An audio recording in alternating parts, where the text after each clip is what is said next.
Hei taas teille kaikille, ketkä tätä videota katselette. Mulla on teille nyt 4 vaihtoehtoa, mistä saatte itse päättää, että minkä te valitsette.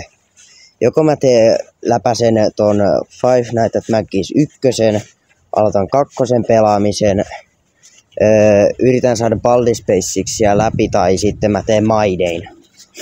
Saatte ihan itse päättää, että mikä niistä.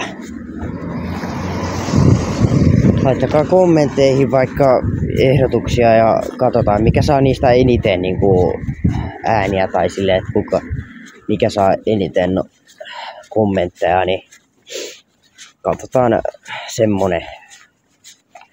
Juu, ei siinä sen ihmeempiä. Joo, mennään sitten seuraavassa videossa ja se on tällä kertaa. Morjens!